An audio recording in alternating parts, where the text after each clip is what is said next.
Newsroom live নিয়ে আপনার সঙ্গে আমি প্রীতি শঙ্কর। 4 বছরের চুক্তিতে সেনায় নিয়োগ, অগ্নিবীরদের জন্য থাকছে একগুচ্ছ সুযোগ সুবিধা।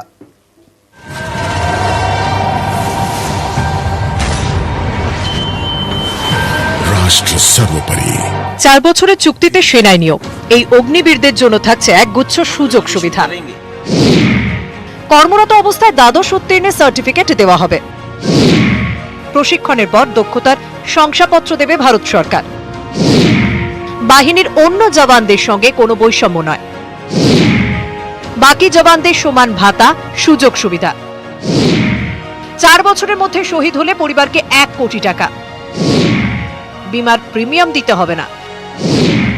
অবসরের পর পিএফ এর আদলে মিলবে সেবা নিধির টাকা। সেবা নিধির জন্য কোনো আয়কর দিতে হবে না। इसको अपने 4 साल सीना तान संकल्प कर। 4 বছর পর 25% অগ্নিবীরের চাকরি পাকা হবে সেনাবাহিনীতে। বাকিদের জন্য থাকছে অবসরকালীন নানা সুবিধা। অগ্নিবীরকে প্রাক্তন সেনা কর্মীর মর্যাদা দেওয়া হবে। একাধিক রাজ্য প্রাক্তন অগ্নিবীরদের চাকরি দিতে রাজি। সিএপিএফ ও পুলিশের চাকরির ক্ষেত্রে অগ্রাধিকার। প্রাক্তন অগ্নিবীরদের জন্য অসম রাইফেলসে 10% সংরক্ষণ। 3 বাহিনীর সব শাখায় 10% সংরক্ষণ। মার্চেন্ট নেভিতে 10% সংরক্ষণ। ব্যক্তিগত উদ্যোগে কিছু করতে চাইলে ব্যাংক থেকে ঋণ। ডিপ্লোমা বা ডিগ্রি সরকারি শিক্ষা প্রতিষ্ঠান থেকে। নির্দিষ্ট কোনো পেশায় যেতে চাইলে ব্রিজ কোর্স। নিউজ 18 বাংলা। অগ্নিপথের প্রতিবাদে আগুন, প্রতিরক্ষা মন্ত্রীর সঙ্গে বৈঠকের পর বিক্ষোভকারীদের কড়া বার্তা দিলেন 3 বাহিনীর কর্তারা। বুঝিয়ে দিলেন বিক্ষোভে অংশ নিলে মিলবে না অগ্নিবীরের চাকরি।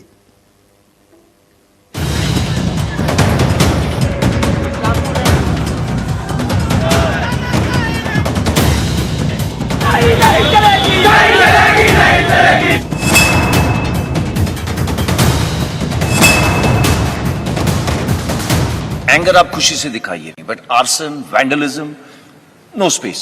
जो हमारे साथ अग्निवीर स्कीम में जुड़ना चाहता है वो अपना सर्टिफिकेट देगा, प्लेज करेगा कि उसने ना तो किसी प्रोटेस्ट में हिस्सा लिया है, ना ही किसी तोड़फोड़ में हिस्सा लिया है।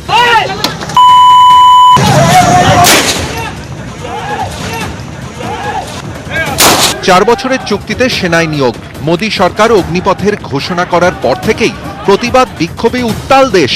একের পর এক ট্রেনে আগুন, ভাঙচুর, বিপর্যস্ত বিহার, উত্তরপ্রদেশের মতো রাজ্যের বিস্তীর্ণ অংশ। এই পরিস্থিতিতেই রবিবার 3 বাহিনীর প্রধানদের নিয়ে বৈঠকে বসেন প্রতিরক্ষা মন্ত্রী রাজনাথ সিং। সেই বৈঠকের শেষেই 3 বাহিনীর সাংবাদিক বৈঠক। সেখান থেকে বিক্ষোভকারীদের কড়া বার্তা। भारतीय सेना के फाउंडेशन है डिसिप्लिन। एंगर आप खुशी से दिखाइए, but arson, vandalism, no space. काफी बच्चे जो इसके अंदर पार्ट ले रहे थे वो ले लिए, उनको डाल दिया गया जेल में कई जगह के अंदर। उकसारा कौन था? 2 किस्म के लोग थे। एक इनमिकल एलिमेंट्स, दूसरे कोचिंग इंस्टीट्यूशन जो चला रहे थे। जो हमारे साथ अग्निवीर स्कीम में जुड़ना चाहता है वो अपना सर्टिफिकेट देगा, प्लेज करेगा कि उसने ना तो किसी प्रोटेस्ट में हिस्सा लिया है, ना ही किसी तोड़फोड़ में हिस्सा लिया है। ये प्रावधान करा गया है। कोई नहीं आ सकता फौज में विदाउट पुलिस वेरिफिकेशन। सो ये प्रोटेस्टर्स से, ये जो भी इधर उधर घूम रहे हैं, इनसे मेरी गुजारिश है कि ये समय वेस्ट नहीं करें। অগ্নিপথের প্রতিবাদে আগুন, ইতিমধ্যেই বহু বিক্ষোভকারীকে গ্রেফতার করেছে পুলিশ। এবার কড়া বার্তা বাহিনীর কর্তাদের গলায়। নিউজ 18 বাংলা। মঙ্গলবার ঘোষণা, তারপর 4 দিনে দুবার বদল অগ্নিপথ প্রকল্পে। যদিও বিক্ষোভের চাপে বদল নয় বলে দাবি সেনা কর্তাদের।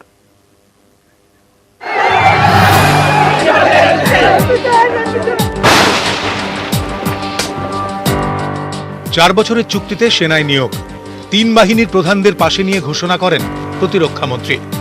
কিন্তু ঘোষণার পরই প্রতিবাদ, বিক্ষোভ। 48 ঘন্টার মধ্যেই প্রকল্পে বদল। তারপরও নেভেনি বিক্ষোভের আগুন। প্রকল্পে ফের বদল। গত মঙ্গলবার থেকে অগ্নিপথের শুধুই বদলে যাওয়ার ছবি। প্রথমে ঘোষণা করা হয় 17.5 থেকে 21 বছর বয়সীদের নিয়োগ করা হবে অগ্নিবীর হিসেবে। ঘোষণার পরই দেশ জুড়ে বিক্ষোভ, ট্রেনে আগুন, গাড়িতে ভাঙচুর, তারপরে প্রকল্পে বদল। এবারের জন্য অগ্নিবীরের বয়সসীমা 21 থেকে বাড়িয়ে 23 করা হয়। এরপরও বিক্ষোভ থামেনি। উল্টে বিহার, উত্তরপ্রদেশ, হরিয়ানা, তেলেঙ্গানার মতো রাজ্যে বিক্ষোভ আরো ভয়ঙ্কর রূপ নেয়। এই পরিস্থিতিতে ফের বদল প্রকল্পে। 4 বছর পর প্রতিরক্ষা মন্ত্রকে 10% চাকরির সুযোগ পাবেন অগ্নিবীররা। 10% সংরক্ষণ সিএপিএফ এবং অসম রাইফেলসেও। 15 तारीख को सुबह मिनिस्ट्री ऑफ होम अफेयर्स ने बोला कि हम रिजर्वेशन करेंगे। उन्होंने ये नहीं बोला कितनी परसेंटेज करेंगे, उन्होंने बोला प्रेफरेंस देंगे सीएपीएफ में। और ये प्लान था, इसको ये मत सोचिएगा उन्होंने 4 जगह में देखी कुछ हरकतें होती हैं आर्सन की वजह से हुआ। नो, अगेन रिपीट कर रहा हूं, ये प्लान्ड था कि कितना परसेंटेज दिया जाएगा। বিক্ষোভের জেরে বদলের কথা মানতে চাননি সেনা কর্তা, কিন্তু এটাও ঘটনা যে গত কয়েকদিনে এই প্রকল্প নিয়ে দুবার 3 বাহিনীর প্রধানদের সঙ্গে বৈঠক করেন প্রতিরক্ষা মন্ত্রী। রবিবার বৈঠকের পর 3 বাহিনীর সাংবাদিক বৈঠক, যার বড় অংশ জুড়ে প্রকল্পের ব্যাখ্যা। हमारे को यूथफुल प्रोफाइल चाहिए। 2030 के अंदर हमारे देश के अंदर 50% पीपल 25 साल की उम्र से कम होंगे। तकरीबन सारे देश हमने स्टडी करे, सब देशों के अंदर देखा गया उम्र। ये यूथफुल प्रोफाइल आने से जो जोश और होश का कंपोनेंट है ये तकरीबन बराबर हो जाए। প্রকল্প ঘোষণার পর অগ্নিপথের সমর্থনে আসরে নেমেছিলেন পদ্ম ব্রিগেডের নেতা মন্ত্রীরা, কিন্তু ক্ষোভের সুর যখন সপ্তমে তখন ব্যাখ্যা দিতে আসরে সামরিক কর্তারা। জানিয়ে কটাক্ষ করতে ছাড়ছে না বিরোধীরা। সমস্যাটা তৈরি করছে বিজেপি, জট পাকাচ্ছে বিজেপি, তার জন্য সমস্যায় পড়ছে গোটা দেশ এবং দেশবাসী। এবং এখন তখন দেখা যাচ্ছে যে সেনা প্রধানদের সামনে এগিয়ে দেওয়া হচ্ছে। 3 বাহিনীর কর্তাদের এই নরম গরম বার্তার পর অগ্নিপথের আগুন নেভে কিনা সেটাই দেখার। নিউজ 18 বাংলা। নাম না করে অগ্নিপথ নিয়ে মুখ খুললেন প্রধানমন্ত্রী। বললেন, ভালো উদ্দেশ্যে শুরু করা কাজেও অনেক সময় রাজনীতির রং লেগে যায়। অগ্নিপথের আগুন নেভাতে যখন মরিয়া মোদী সরকার, তখন পদ্মের অস্বস্তি বাড়াচ্ছেন দলেরই নেতা মন্ত্রীরা। हमारे देश का दुर्भाग्य है कि बहुत सी अच्छी चीजें, अच्छे उद्देश्य से की गई चीजें, वो ऐसी राजनीति के रंग में फंस जाती हैं। অগ্নিপথে উত্তাল দেশ, পথে যুব সমাজের বড় অংশ। আসরে বিরোধীরা সরাসরি অগ্নিপথের নাম না নিলেও রবিবার ঘুরিয়ে মুখ খুললেন নরেন্দ্র মোদী। हमारे देश का दुर्भाग्य है कि बहुत सी अच्छी चीजें, अच्छे उद्देश्य से की गई चीजें, वो ऐसी राजनीति के रंग में फंस जाती हैं और मीडिया की भी मजबूरी हो जाती है, टीआरपी के कारण उसको भी उसी में घसीटे जाना पड़ता है। অগ্নিপথ প্রকল্প ঘোষণার পর থেকেই বিক্ষোভে উত্তাল দেশ। একের পর এক ট্রেনে আগুন, বিপর্যস্ত একাধিক রাজ্য। পরিস্থিতি সামাল দিতে আসরে নেমেছে মোদী সরকার। কখনো ব্যাখ্যা দিচ্ছেন মন্ত্রীরা, কখনো ময়দানে নামানো হচ্ছে সেনা কর্তাদের। এমন পরিস্থিতিতে বিতর্ক বাড়াচ্ছেন বিজেপির নেতা মন্ত্রীরা। मुझे अगर इस ऑफिस में, बीजेपी के ऑफिस में सिक्योरिटी रखना है तो मैं अग्निवीर को प्राथमिकता दूंगा।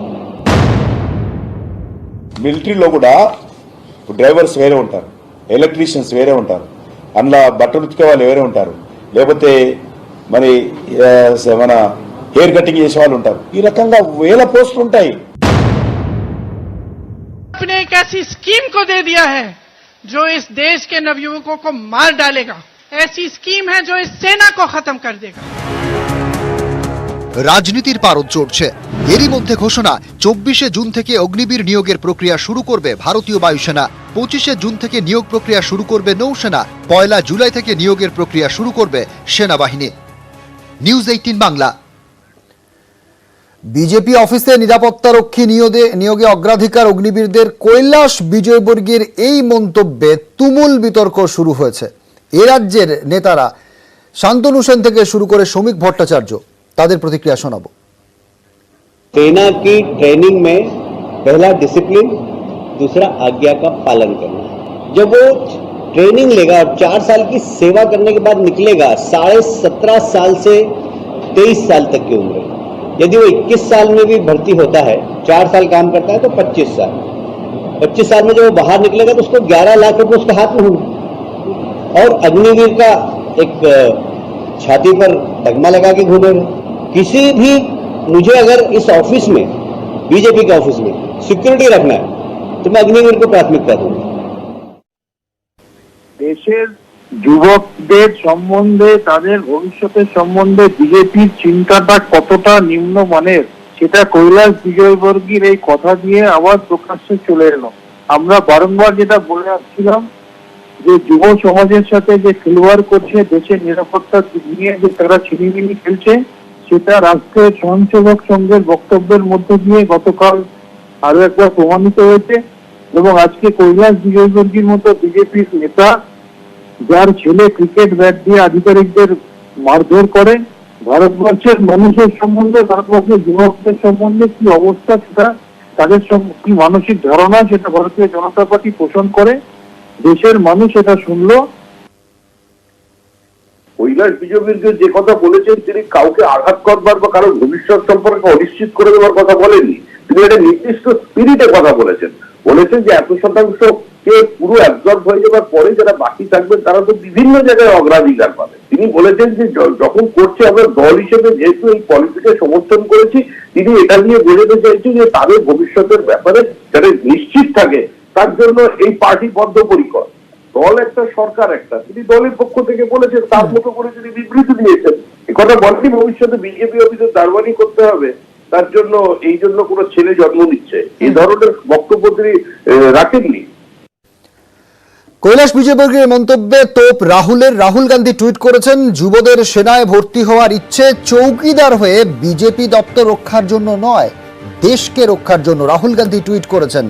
কৈলাস বিজয়বর্গীর মন্তব্যে রাজনৈতিক তরজা যেমন শুরু হয়েছে, তেমনি টুইট রাহুল গান্ধী। রাজীব চক্রবর্তী আমার সঙ্গে রয়েছেন।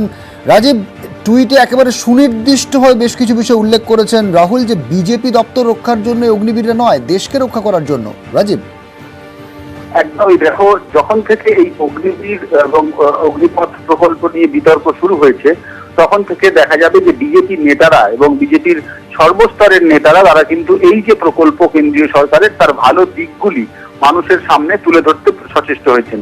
এবং আজকে এরকমই ঘটনা ঘটেছে ইন্দোরে। বিজেপির সাধারণ সম্পাদক, সর্বভারতীয় সাধারণ সম্পাদক কৈলাস বিজয়বর্গীয়, তিনি সাংবাদিক সম্মেলন করতে গিয়ে বেফাঁস মন্তব্য করেছেন। তিনি আবেগ আপ্লুত হয়ে এতটাই প্রশংসা করতে গিয়েছেন এবং সেখানে তিনি বলেছেন যে তার ইচ্ছে যে যারা অগ্নিবীর হবেন তাদের তিনি বিজেপিতে চৌকিদার হিসেবে নিয়োগ করবেন, রক্ষী হিসেবে নিয়োগ করবেন। আর এরপরেই কিন্তু দেশ জুড়ে সমালোচনার ঝড় বইছে এবং বিতর্ক তৈরি হয়েছে। আমরা জানি যে কংগ্রেস সহ অন্যান্য রাজনৈতিক দলের নেতারা তারা নিন্দা করেছেন। রাহুল গান্ধী টুইট করেছেন যে দেশের যুব সমাজ, যুবরা, তারা কিন্তু দেশ রক্ষার জন্য সেনায় ভর্তি হতে চায়, বিজেপি পার্টি অফিস রক্ষা করার জন্য নয়। যারা স্বাধীনতার 52 বছর পর্যন্ত দেশের জাতীয় পতাকাকে সম্মান দেয়নি, তাদের কাছ থেকে এখন সেনা জওয়ানদের সম্মান আশা করা একেবারেই উচিত নয়, এরকম বক্তব্য করেছেন তিনি। এবং এই বিষয়ে প্রধানমন্ত্রী যে নীরব রয়েছেন, সেই জন্য তিনি বলেছেন যে প্রধানমন্ত্রীর নীরবতা এই কৈলাস বিজয়বর্গীয়র মন্তব্যের প্রতি, সাধারণ মানুষের প্রতি এবং সেনা জওয়ানদের প্রতি যে অসম্মান, তাকেই সম্মতি জানাচ্ছে। ধন্যবাদ রাজীব। 35 হোয়াটসঅ্যাপ গ্রুপ নিষিদ্ধ, 35 হোয়াটসঅ্যাপ গ্রুপ নিষিদ্ধ করলো কেন্দ্র। অগ্নিপথ নিয়ে ভুয়ো খবর ছড়ানোর অভিযোগে এই 35টি হোয়াটসঅ্যাপ গ্রুপকে নিষিদ্ধ করা হয়েছে। অগ্নিপথ নিয়ে ভুয়ো খবর ছড়ানোর অভিযোগে 10 জনকে গ্রেপ্তার করা হয়েছে। গত 2-3 দিন ধরে গোটা দেশের বিভিন্ন জায়গায় যে হিংসাত্মক ঘটনা ঘটেছে, তার প্রেক্ষিতে 35টি হোয়াটসঅ্যাপ গ্রুপ নিষিদ্ধ করলো কেন্দ্র। 10 জনকে গ্রেপ্তার করা হয়েছে। এদিকে অগ্নিপথ বিরোধিতায় কাল বন্ধের ডাক। বন্ধ ঠেকাতে তৎপর রাজ্য, সতর্কতামূলক ব্যবস্থার নির্দেশ দেওয়া হয়েছে। কি ব্যবস্থার নির্দেশ জানবো সোমরাজ বন্দ্যোপাধ্যায় আমার সঙ্গে এই মুহূর্তে রয়েছেন। সোমরাজ, মূলত আগামীকাল কয়েকটি সংগঠন ভারত বন্ধের ডাক দিয়েছে অগ্নিপথে বিরোধিতা করে, আর তার জন্যই সতর্কতামূলক ব্যবস্থা নেওয়ার নির্দেশ দেওয়া হয়েছে। যেটা নবান্ন সূত্রে খবর, প্রতিটি ডিভিশনাল কমিশনার, প্রতিটি থানার আইসি, প্রতিটি জেলার পুলিশ সুপারকে বিশেষভাবে সতর্কতামূলক ব্যবস্থা নেওয়ার নির্দেশ দেওয়া হয়েছে রাজ্য স্বরাষ্ট্র দপ্তরের তরফে। মূলত রাজ্যের তরফে জানানো হয়েছে যে রাজ্য বন্ধকে সমর্থন করে না, এটা রাজ্যের পলিসিগত সিদ্ধান্ত, আর তার জন্য পর্যাপ্ত ব্যবস্থা নিতে হবে। শুধু তাই নয়, কেন্দ্রীয় সরকারি অফিসগুলিকে পাশাপাশি রাজ্য সরকারি অফিস, পাশাপাশি জাতীয় সড়ক, অর্থাৎ সব জায়গাতেই পর্যাপ্ত নিরাপত্তার ব্যবস্থা রাখতে হবে। রেল স্টেশনগুলিতেও পর্যাপ্ত নিরাপত্তার ব্যবস্থা রাখতে হবে। তার জন্য ইতিমধ্যেই প্রতিটি সেকশনের ডিআরপিদেরও সতর্ক করা হয়েছে রাজ্য স্বরাষ্ট্র দপ্তরের তরফে। সম্প্রতি কেন্দ্রীয় স্বরাষ্ট্র মন্ত্রকের তরফেও এই 20 তারিখে বন্ধের ব্যাপারে প্রত্যেকটি রাজ্যকেও সতর্ক করা হয়। সেই মোতাবেকই আজকে রাজ্য স্বরাষ্ট্র দপ্তরের তরফে প্রত্যেকটি থানার আইসি থেকে শুরু করে ডিভিশনাল কমিশনার এসপিকেও সতর্কতামূলক ব্যবস্থা নেওয়ার নির্দেশ দেওয়া হয়েছে আগামীকালকের বন্ধকে কেন্দ্র করে। ধন্যবাদ সম্রাট। এদিকে অগ্নিপথ বিক্ষোভে আগামীকালও বেশ কিছু ট্রেন বাতিল করা হয়েছে। ঠিক কোন কোন ট্রেন আগামীকাল বাতিল থাকছে আবির জানাবে। আবির ঘোষাল রয়েছেন আমার সঙ্গে। আবির, এবং মূলত ভাগলপুর, দানাপুর, জয়নগর, রাজেন্দ্রনগর, দ্বারভাঙা, এই সমস্ত জায়গায় যাওয়ার জন্য কলকাতা বা আসানসোল ডিভিশন থেকে যে সমস্ত যে ট্রেনগুলো ছাড়ে সেগুলো সমস্ত কটাই বাতিল করে দেওয়া হয়েছে। এছাড়া একাধিক গুরুত্বপূর্ণ ট্রেন, যার মধ্যে পূর্বা রয়েছে, জম্মু তাওয়াই রয়েছে, বিকানির এক্সপ্রেস রয়েছে, হাওড়া নিউ দিল্লি দুরন্ত রয়েছে, আনন্দ বিহার বিক্রমশিলা এক্সপ্রেস রয়েছে, হাওড়া ভোপাল এক্সপ্রেস রয়েছে, দেরাদুনে যাওয়ার জন্য কুম্ভ এক্সপ্রেস রয়েছে, শিয়ালদা জম্মু তাওয়াই হামসাফার রয়েছে। এই ধরনের একাধিক ট্রেনের সময়সীমা সম্পূর্ণভাবে বদল করে দেওয়া হচ্ছে। তবে 4 দিন পরে পূর্ব এক্সপ্রেস চলাচল করবে বলে রেল জানাচ্ছে, জম্মু তাওয়াই চলাচল করবে বলে রেল জানাচ্ছে। যে পরিস্থিতি এখনো পর্যন্ত তৈরি হয়ে রয়েছে তাতে একটা সেফ করিডর তৈরি করে ইস্ট সেন্ট্রাল রেলওয়ের মধ্যে দিয়ে ট্রেনগুলো চালানো হবে বলে সিদ্ধান্ত নেওয়া হয়েছে। তবে সেই সময়সীমার মধ্যে সব ট্রেন চালানো সম্ভব নয়, তাই আগামীকালে একাধিক ট্রেন বাতিল করা হচ্ছে বিভিন্ন জোনের তরফ থেকে। ধন্যবাদ আবির। রাষ্ট্রপতি নির্বাচন নিয়ে বিজেপির বৈঠক, জেপি নাড্ডার বাড়িতে 1.5 ঘন্টার বৈঠক, শরিক এবং সম মনোভাবাপন্ন দলের সঙ্গে আলোচনা বিজেপির। রাষ্ট্রপতি নির্বাচনে এর আগে বিরোধীরা বৈঠক করেছে, আজ বিজেপি বৈঠক করছে। জানবো, রাজীব চক্রবর্তী আমার সঙ্গে রয়েছেন। রাজীব, আজকের এই বৈঠক থেকে ঠিক কি তথ্য উঠে এলো? প্রার্থী বিষয়ে কি আলোচনা হয়েছে? দেখো, প্রার্থী বিষয়ে আমরা জানি যে বিজেপি এমনই সাংগঠনিক একটি দল, তাদের সংগঠন মজবুত। তারা একটি 15 জনের দল, একটি কমিটি গঠন করেছে এবং সেই 15 জনের কমিটির উপর দায়িত্ব পড়েছে এনডিএ শরিক সহ যে সমস্ত দলগুলি এনডিএতে নেই কিন্তু বন্ধু দল বিজেপির বা সম মনোভাবাপন্ন দল, যারা বিরোধীদের সঙ্গে সমদূরত্ব রেখে চলেছে, তাদের সঙ্গে যোগাযোগ করবে এই 15 জনের কমিটি। আজকে সন্ধ্যায় কেন্দ্রীয় মন্ত্রী গজেন্দ্র সিং শেখাওয়াতের নেতৃত্বে এই কমিটির সদস্যরা তারা বৈঠকে বসেছিলেন বিজেপির সর্বভারতীয় সভাপতি জগৎ প্রকাশ নাড্ডার বাড়িতে এবং 1.5 ঘন্টার বেশি সময় বৈঠক হয়েছে। এবং বৈঠক থেকে যে সিদ্ধান্ত উঠে এসেছে তা হলো বিজেডি, টিআরএস, টিডিপি, বহুজন সমাজ পার্টি, শিরোমণি অকালি দল, এমনকি আম আদমি পার্টির কাছেও তারা একটি বার্তা নিয়ে পৌঁছবে। তা হলো যে বিজেপির যাকে প্রার্থী করা হবে তাকে যাতে সমর্থন করা হয়। তবে এক্ষেত্রে তোমাকে জানিয়ে রাখি, বিজেপি শিবিরের তরফে এখনো কোনো নাম প্রকাশ্যে আসেনি এবং প্রার্থীর নাম নিয়ে সেইভাবে কোনো আলোচনা কিন্তু এখনো পর্যন্ত শুরু হয়নি। উল্টো দিকে বিরোধী শিবির তারা একপ্রস্থ বৈঠক করে ফেলেছে, কয়েকটি নাম নিয়ে আলোচনা হয়েছে এবং আগামী পরশু মঙ্গলবার কিন্তু বিজেপি বিরোধী শিবিরের দ্বিতীয় বৈঠক হতে চলেছে। ধন্যবাদ রাজীব।